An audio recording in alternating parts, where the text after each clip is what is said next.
Winter sports and tourism are big business in Lake Placid, a mainstay of the economy and local culture. And this was the biggest winter sport event in Lake Placid since the epic 1980 Olympics, when the U.S. hockey team toppled the Russians here. To prepare for this year's university games and boost upstate New York's winter tourism economy, New York state officials funneled more than $600 million into its state-run Olympic Sports Authority, which now employs more than 1,500 seasonal and full-time workers. The organization's CEO, Mike Pratt, says the money went to modernize state-run sports competition sites and ski mountains. There are unprecedented capital investments in our facilities, no question about it. We are a good investment. But this new spending comes despite predictions climate change could make the region too warm for reliable snow and ice.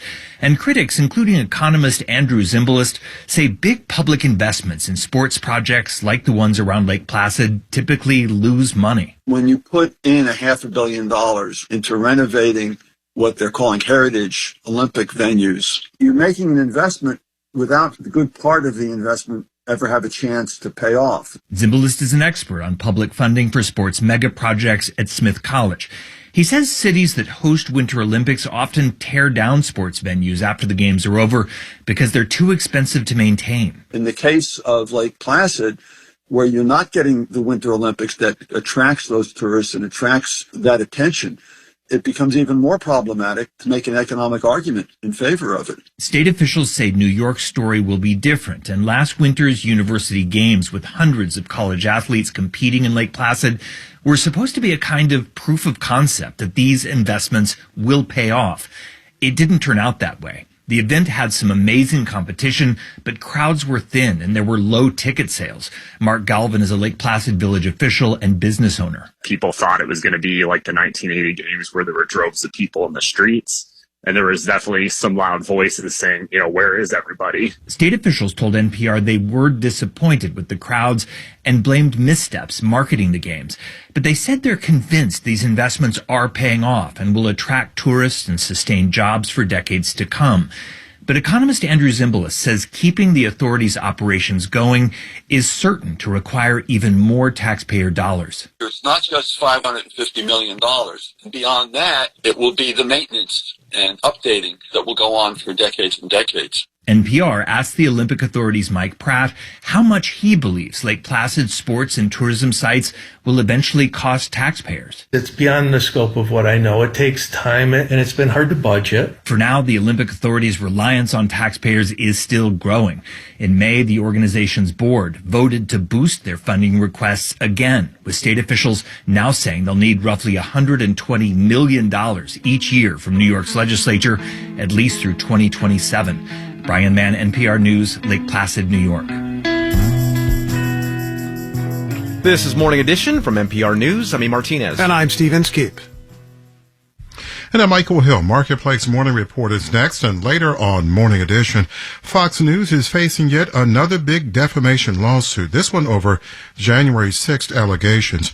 A former Marine, Ray Epps, is suing the network. He says the former primetime star Tucker Carlson repeatedly portrayed him as an instigator of the violence that day. That story in about 15 minutes. 78 and mostly sunny now, partly sunny and 91 today, but it's going to feel hotter than that, all the way up to 96. Then tonight, a slim chance of overnight showers and storms that could produce some small hail, gusty winds, and heavy rain. Again, 78 now at 6:51.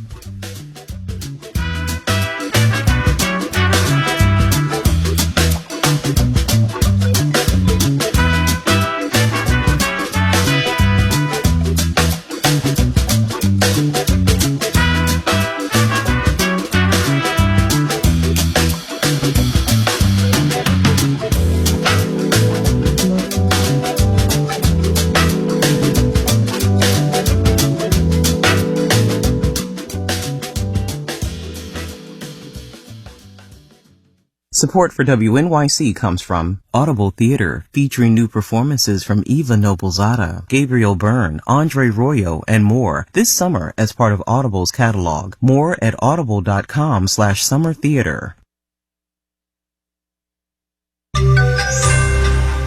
TV and film production could soon shut down with a new strike looming today. Marketplace Morning Report is supported by Indeed, a hiring solution that helps businesses attract, interview, and hire candidates in one place. More at Indeed.com/hire. And by Palo Alto Networks. Palo Alto Networks delivers what's next in cybersecurity innovation to protect today's digital way of life. Learn more at paloaltonetworks.com. I'm David Brancaccio. The union representing film, television, and streaming video actors is expected to call a strike today. More than 5 weeks of negotiations have not produced a deal with an alliance representing studios and streaming companies. Now actors are poised to join Hollywood writers on picket lines. Marketplace's Nova Safo reports. The negotiating committee for SAG-AFTRA, the union representing actors, last night unanimously voted to recommend a strike after last-minute talks and efforts to bring in a federal mediator failed to avoid what increasingly appeared inevitable. The previous labor agreement, which had been extended for 2 weeks, expired at midnight. An official strike authorization is likely later today. Actors would join writers who have already been striking since early May in what would be the first double strike in Hollywood since 1960. Back then, writers and actors were demanding a restructuring of how they're paid to account for film being sold to TV networks. Today, they're demanding changes tied to the rise of streaming services and the potential use of artificial intelligence. Meanwhile, media and streaming giants are facing a financial squeeze. For years, they spent liberally to build subscribers, but they've been losing money, and Wall Street is now demanding better financial outcomes. I'm Nova Safo for Marketplace. Disclosure, union employees here at Marketplace are members of SAG-AFTRA. Stock indexes are pointed to up. S&P futures are up 0.3%. NASDAQ futures are up 0.7% now, not hurting those prices. Yesterday's tame retail inflation news. Wholesale inflation data are on the way shortly. Anchor Brewing, maker of Anchor Steam beer, started in the gold rush, made it through the 2006 quake, the Spanish flu, and Prohibition, but it's not making it through the post-COVID world. What some see as America's first craft brewery is closing down. Sapporo of Japan bought Anchor 6 years ago, but the pandemic, inflation, and tough competition in the craft beer game have taken it down. Also, we're drinking less beer. Marketplace's Stephanie Hughes has more. When Anchor spokesperson Sam Singer was just getting to be of age in Berkeley in the 70s, getting a hold of an Anchor beer was a big deal. That's what the cool guys drank. That was old style. That was OG. Anchor is OG, and then it calls itself America's first craft brewery. But it's relied on people buying its beer in bars and restaurants, which we didn't go to as much during lockdowns. Singer says the company's annual revenue has declined by 75% since 2016. And there are now over 9,000 craft breweries in the U.S., compared to 1 when Anchor started. And they're wonderful competitors, wonderful brews, but many of those also are eating up shelf space. Also, beer sales were down 3% last year by volume, according to the Brewers Association, a trade group. Bart Watson is its chief economist. He says wine and liquor have gotten less expensive relative to beer. If you have two somewhat substitutable goods, one gets cheaper relative to the other, you're going to see some consumer shifts there. Also, Americans are aging, and Watson points out the older we get, the less beer we drink. I'm Stephanie Hughes for Marketplace. I can't do better than San Francisco Chronicle critic Peter Hartlaub's line yesterday about Anchor Steam tasting like San Francisco. More specifically, he writes, it tastes like a cold, foggy day with notes of a sourdough factory and a hint of the metallic rail of a cable car.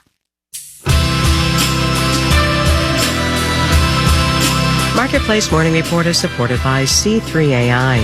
C3 Generative AI provides ChatGPT enterprise search that is verifiable, secure, and accurate across all enterprise data. Learn more at c3.ai. This is Enterprise AI. And by Charles Schwab. The people at Schwab are passionate about helping investors. Learn more at schwab.com/whyschwab. Attendance in the office is now 30% below the pre-pandemic level. The COVID trend has stuck. What happens now to all that unused commercial real estate? McKinsey has analyzed this question. Aditya Sanghvi is co-author of a new report on this from the McKinsey Global Institute. Welcome. Thank you for having me. So I guess it's not just me when I walk through Midtown East, and it just seems quieter in those office buildings. Yeah, it's not just you. You know, the pandemic has truly changed the fabric of urban real estate, and it really does start with the office. And it's because the office was really a place that many of us had to go to. And because of the pandemic and the technology adoption that happened during the pandemic, now the office has to be a place that we want to go to.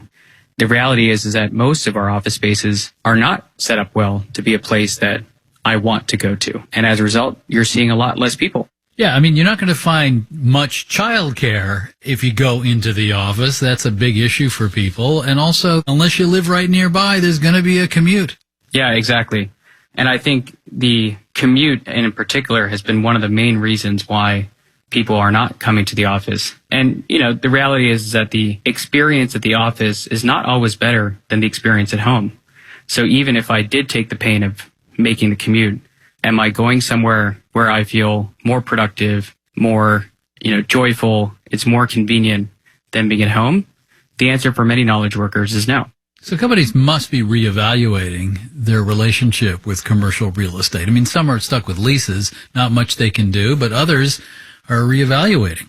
I think almost every company is, and these are both the companies that occupy office space, but then also retailers who are having physical stores, and they think very differently about where their stores should be. But, on the office side in particular, most of our clients are really focused on how do I right size how much space I have. So only take the space that I really need for the attendance that's coming in, but make that space even better of an experience than it was before the pandemic. Because then maybe I can get the people that I want to come in the moments that I want them to come in, to work with the people I want them to work with. But to your point, they don't need as much space as they had before. And certainly a 10-year lease, is very difficult, because if I barely know how much space I need in 1 year, how am I going to know how much space I need in 10 years? Aditya Sanghvi is taking a long-term view on this changing patterns of commercial real estate. He's a senior partner at McKinsey and co-author of the new McKinsey Global Institute report called Empty Spaces and Hybrid Places. Thank you very much. Thank you. And you're listening to the Marketplace Morning Report from APM, American Public Media.